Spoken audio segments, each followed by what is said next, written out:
Hello everyone, this is Nitin sir. Welcome to my channel. याच्या आधी जो व्हिडिओ बघितला होता आपण मॅथमॅटिकल लॉजिक, बरोबर. त्याच्यामध्ये आपण काय डिस्कस केलेलं आहे की स्टेटमेंट म्हणजे काय, कशाला स्टेटमेंट म्हणतात, त्याचे टाईप्स, बरोबर. लॉजिकल कनेक्टिव्स, त्याची ट्रूथ व्हॅल्यू कशी फाइंड आउट करायची. आणि लॉजिकल कनेक्टिव्हमध्ये आपण काय केलं, एका टेबलमध्ये प्रत्येकाची ट्रूथ व्हॅल्यू त्याची सिम्बॉलिकल रिप्रेझेंटेशन डिस्कस केलेलं. ओके, ते CET आणि JEE मोस्ट इम्पॉर्टंट आहे. क्लिअर. आज आपण काय बघणार की जेवढे कन्सेप्ट आपण क्लिअर केलेले आहेत तेवढं त्याच्यावरती example, that is exercise 1.1 discuss करणार. ओके, चलो लेट अस स्टार्ट. त्याच्या आधी स्टेटमेंटची डेफिनेशन एकदा चेक करा. स्टेटमेंटची डेफिनेशन काय बघितली आपण, statement is a declarative sentence which is either true or false but not simultaneously both. Clear. असं असेल तर त्याला आपण स्टेटमेंट म्हणतो. एक्झाम्पलमध्ये बघा, question state which of the following are statements. जेवढे आपल्याला एक्झाम्पल दिलेले आहेत त्याच्यामध्ये 10-11 एक्झाम्पल आहेत. तर त्या एक्झाम्पलमध्ये आपल्याला काय सांगायचं की कोणते स्टेटमेंट आहे. जस्टिफाय करायचं का स्टेटमेंट आहे. Okay, in case of statement, जर स्टेटमेंट असेल तर स्टेट इट्स ट्रूथ व्हॅल्यू आपल्याला सांगायची. Okay, without wasting time let's see the example number 1. Example number 1 मध्ये बघा, 5 + 4 = 30 सांगितलं. क्लिअर, डिक्लेअर केलं इज इक्वल टू आहे, बरोबर. इज इक्वल टू म्हणजे डिक्लेअर केलेलं आहे.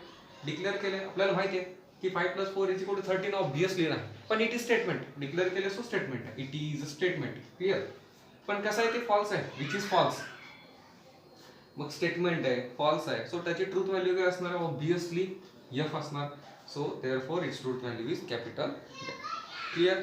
I hope that is clear. Next example, x - 3 = 14. x - 3 = 14 हे डिक्लेअर केलेलं आहे. ओके, इज इक्वल टू आहे. पण एक जर ऑब्झर्व केलं आपण की याच्यामध्ये जो x दिलाय तो आपल्याला डिफाईन केलाय का, त्याची व्हॅल्यू कुठं सांगितली का की x ची व्हॅल्यू काहीतरी ठेवल्यानंतर मला इज इक्वल टू 14 मिळेल, असं काय डिफाईन केले का, नाही डिफाईन केलं. ओके सर, असे जर सेंटेन्सेस आपल्याला दिले असतील तर त्या सेंटेन्सला काय म्हणतात, ओपन सेंटेन्स म्हणतात. ओके, आणि ओपन सेंटेन्सेस स्टेटमेंट नसतात. Okay, so it is not statement. Clear. Next example, close the door. हे सेंटेन्स स्टेटमेंट आहे का, नाही. हे कसलं सेंटेन्स आहे, इम्पॅरेटिव्ह सेंटेन्स. ओके, इम्पॅरेटिव्ह, इंट्रोगेटिव्ह, एक्सक्लेमेटरी काल आपण बघितलेलं की अशा टाईपचे सेंटेन्सेस असतात ते डिक्लेरेटिव्ह नसतात. And so that type of statements are not sentences are not statements, बरोबर ना. So okay, so this is imperative sentence and hence because of it is imperative sentence it is not statement. It is not statement. Clear. आता याच्या नंतरचे example आहेत ते तुम्ही solve करा. Okay, या एक्झाम्पलला काय करायचं, बेस म्हणून घ्यायचं अँड देन या एक्झाम्पलच्या with the help of that example, this examples you can solve the other examples. Okay, चलो come to the next question. Okay, next question, write the following compound statement symbolically. Okay, तर इथं काय आहे, compound statement. Okay, compound statement. याच्यावर आपल्याला compound statement माहित असेल पाहिजे. क्लिअर. दिलेले सगळे स्टेटमेंट कंपाऊंड स्टेटमेंट आहे, पण आपल्याला माहिती आहे कंपाऊंड स्टेटमेंट आपण कशाला म्हणतो की जे स्टेटमेंट स्प्लिट होतात किंवा combination of 2 or more statements असतात त्यांना आपण काय म्हणतो, कंपाऊंड स्टेटमेंट म्हणतो. Okay, we know that. Clear. आता बघा, जे कंपाऊंड स्टेटमेंट दिलेलं आपल्याला काय करायचं, त्याला सिम्बॉलिकल फॉर्ममध्ये लिहायचं. म्हणजे कोणत्या फॉर्ममध्ये, जे लॉजिकल कनेक्टिव्ह असतात किंवा 2 किंवा 2 पेक्षा जास्त स्टेटमेंट जे ऍड केलेलं असतात, बरोबर. लॉजिकल कनेक्टिव्हने conjunction, disjunction, conditional, biconditional, या लॉजिकल कनेक्टिव्हने त्याला काय करायचं, आपल्याला सिम्बॉलिकल फॉर्ममध्ये लिहायचं. Okay, clear. काल टेबलमध्ये बघितलं होता, व्हिडिओ जर बघितला नसेल तर एकदा व्हिडिओ बघा. ओके, त्याच्यावरून आपल्याला एक्झाम्पल सॉल्व्ह करते. क्लिअर. पहिला एक्झाम्पल आहे, first example, Nagpur is in Maharashtra and Chennai is in Tamil Nadu. Clear. जर आपण ऑब्झर्व केलं की याच्यामध्ये नागपूर इज इन महाराष्ट्र एक स्टेटमेंट आहे. Clear. Nagpur is in Maharashtra ही पहिला स्टेटमेंट आहे. क्लिअर, डिक्लेअर केलेलं आहे की नागपूर हे महाराष्ट्रामध्ये डिक्लेअर केलेलं आहे. ओके, याला ऍड कशाने केले, okay, Chennai is in Tamil Nadu हे सेकंड स्टेटमेंट आहे. क्लिअर. चेन्नई कधी कुठे, तामिळनाडूमध्ये, चेन्नई इज इन तामिळनाडू हे सेकंड स्टेटमेंट आहे. आणि या फर्स्ट स्टेटमेंट, सेकंड स्टेटमेंटला, दोन स्टेटमेंटला कशाने कंबाईन केलेलं आहे, तर अँड या वर्डने ऍड केलं, बरोबर. तर आपला अँड का असणार आहे, लॉजिकल कनेक्टिव्ह असणार आहे. आणि आपल्याला माहिती आहे, वी नो दॅट, आपण कशाने रिप्रेझेंट करतो याला, उलटा भी. क्लिअर, उलटा भी. ओके, सो सिम्बॉलिकल रिप्रेझेंटेशन लिहिण्यासाठी सुरुवात कशी करायला लागेल, लाईक पी हे पहिलं स्टेटमेंट आहे आपलं, नागपूर इज इन महाराष्ट्र. दुसऱ्या स्टेटमेंटला समजा क्यू म्हणा, Q Chennai is in Tamil Nadu. मग पहिल्या स्टेटमेंटला जर आपण पी म्हणला, सेकंड स्टेटमेंटला जर आपण क्यू म्हणला, तर या दोन्ही पी आणि क्यूला ऍड कशाने केले, ऍडने केले. आणि त्याला सिम्बॉलिकली कसं रिप्रेझेंट करतो आपण, ऍड उलटा भी, बरोबर. सो सिम्बॉलिकल फॉर्म कसा असेल त्याचा, पी अँड क्यू. त्याला रीड कसं करतो आपण, P and Q. Okay, same. Next example, the angle is a right angle if and only if. Angle is a right angle if and only it is of major 90 degree. Angle right angle कधी असणार आहे जर तो 90 डिग्रीचा असेल. Okay, पण याच्यामध्ये हे पहिलं स्टेटमेंट आहे. Clear, it is of major 90 degree हे सेकंड स्टेटमेंट आहे. पण या दोन्हीला स्टेटमेंटला ऍड कशाने केलेलं आहे? If and only if. If and only if म्हणजे लॉजिकल कनेक्टिव कोणता आहे? Biconditional. आणि बाय कंडिशनल असेल तर त्याच्याच ठिकाणी आपण कोणता सिम्बॉल यूज करतो? Two sided arrow. Clear, double implication. Okay, now solution. Let पहिल्या स्टेटमेंटला आपण काय म्हणणार? P the angle is the right angle. Clear. Second स्टेटमेंटला आपण काय म्हणणार? Q it is of major 90 degree. Clear. मग पी आणि क्यू ला कशाने ऍड केलेलं? इफ अँड ओनली म्हणजे two sided arrow. Then symbolical form is P double implication Q. Okay, और P by conditional Q. Clear? Okay. Next example. Angle is neither acute nor obtuse. Angle काय आहे? acute पण नाही आणि obtuse पण नाही. आता इथं neither आलंय, बरोबर, आणि nor आलेलं आहे. आणि दोन स्टेटमेंट आहेत. एक तर काय आहे? अँगल acute आहे, एक तर काय आहे? अँगल obtuse आहे. पण तिथं नेगेशन दिले आपल्याला. करेक्ट. नेगेशन म्हणजे त्याचं नेगेटिव्ह स्टेटमेंट. क्लिअर. ओके, मग आता आपण काय करायचं? पहिल्यांदा त्याचा ओरिजिनल स्टेटमेंट लिहायचं आणि त्याचं नेगेशन, त्याचं नेगेटिव्ह फॉर्म लिहायचं. बरोबर. सोल्युशन. लेट पहिलं स्टेटमेंट कोण आहे माझं? Angle is acute. त्याचं नेगेशन नाही आहे, बरोबर. पण सध्या काय माझं? Angle is acute. पहिलं statement P angle is acute. Second statement काय आहे? तोच अँगल ऑब्ट्यूस आहे. सो क्यू स्टेटमेंट काय असणार? Angle is obtuse. बरोबर. पण आता अँगल इज अक्यूटचा नेगेशन नाहीदर दिला, अँगल इज ऑब्ट्यूसचा नेगेशन नॉर आहे. बरोबर. सो आपण काय करणार? सिम्बॉलिकल फॉर्म मध्ये पी चा नेगेशन काय मिळतो आपल्याला? Negation P. बरोबर. नाहीदर आणि म्हणलेलं अँड. बरोबर. And conjunction. Clear. And nor obtuse म्हणजे नेगेशन क्यू. ओके, सो त्याचा सिम्बॉलिकल फॉर्म कसा मिळेल आपल्याला?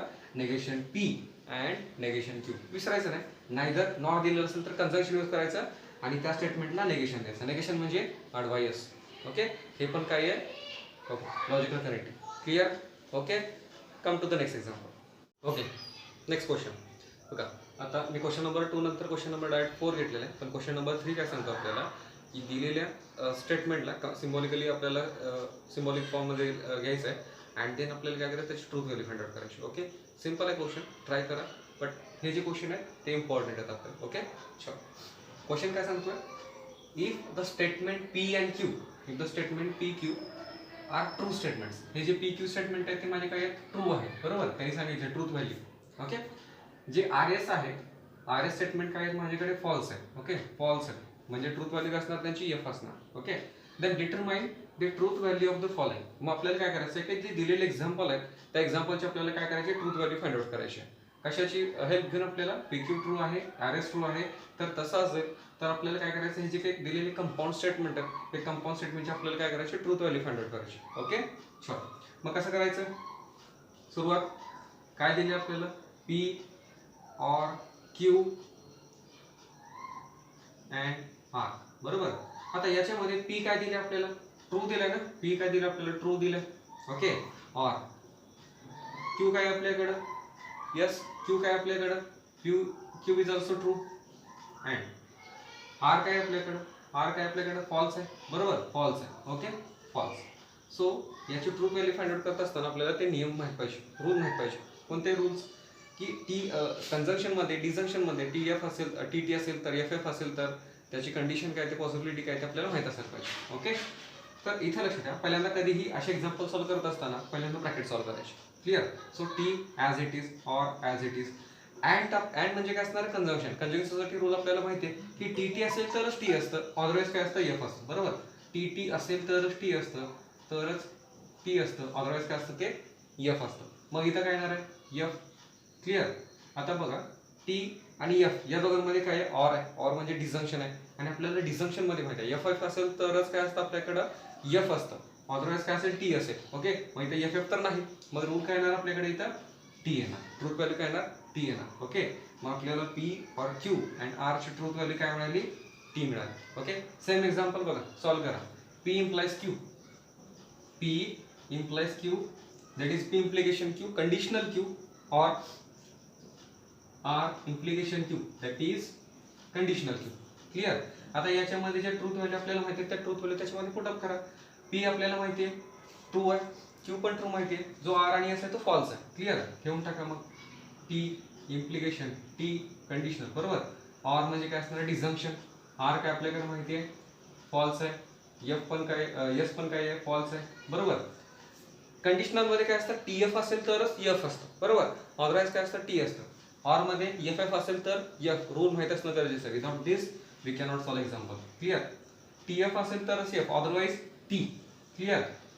इथं बघा टी एफ असेल तरच एफ आहे का नाही, सो टी, बरोबर. पण डिझंक्शन मध्ये आपल्याला काय माहिती असते एफ एफ असेल तरच एफ, अदरवाईज टी. मग ते काही असेल, टी टी असेल काही असेल, टी, बरोबर. मग त्याची ट्रूथ व्हॅल्यू आपल्याला काय मिळाली टी. ओके. तिथे राहायचं तुम्ही सगळ्यांनी की hence the truth value is T. Hence the truth value is T. आता हे जरा मोठं दिसते, बरोबर. मोठं दिसते म्हणून घाबरायचं नाही. क्लिअर. सॉल्व करा आता. याच्यामध्ये डायरेक्टली व्हॅल्यू आपण पुढे करू. क्लिअर. नेगेशन आहे. नेगेशन म्हणजे काय असतं त्याच्या अपोजिट. म्हणजे ट्रू असेल तर फॉल्स, फॉल्स असेल तर ट्रू असतं, बरोबर. लिहून टाका पहिल्यांदा. नेगेशन टी, कारण टी आपल्याला काय माहिती आहे टी माहिती आहे. अँड नेगेशन ब्रॅकेटमध्ये टी अँड आर काय आपल्याकडं एफ आहे, बरोबर. Bracket complete. ऑर इथं काय असणार आपल्याकडं टी अँड एफ, बरोबर. ज्या व्हॅल्यू आपल्याला माहिती आहेत स्टेटमेंटमध्ये दिल्या त्या व्हॅल्यू आपण घेतोय सगळ्या. ओके. ऑर सेकंड ब्रॅकेटमध्ये काय असणार आपल्याकडं टी अँड एफ, बरोबर. याला सॉल्व करा. सॉल्व केल्यानंतर आपल्याला काय मिळेल नेगेशन टी काय माहिती असतं आपल्याला एफ माहिती असतं, बरोबर. नेगेशन टी, टीचा नेगेशन काय असणार ट्रूचा फॉल्स असणार आहे. Okay. So false. And negation T काय असतो एफ, बरोबर. And F as it is. पुढं ऑर याच्यामध्ये टी एफ. आता बघा कन्झम्पशन मध्ये काय माहिती असतं आपल्याला टी टी असेल तर टी, अदरवाईज एफ. आता टी एफ आहे सो काय असणार आहे एफ. ऑरला or as it is. Clear.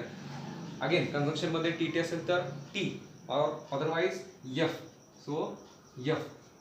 Check करा. याच्यामध्ये बघा पहिल्या ब्रॅकेटमध्ये पहिल्यांदा ब्रॅकेट सॉल्व करून घ्यायची. एफला F as it is. Clear.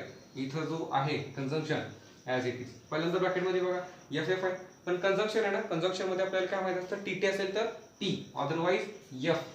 Clear. और ब्रॅकेटमध्ये बघा एफ एफ मध्ये बघा डिझंक्शन आहे. एफ एफ मध्ये एफ असेल तर डिझंक्शन मध्ये एफ एफ असेल तर एफ घेतो, बरोबर. So F. ब्रॅकेटमध्ये कन्झम्पशन आहे टी टी असेल तर टी, अदरवाईज एफ. मग तिथे काही असेल सो एफ एफ असेल तर एफ ऑर एफ. ओके.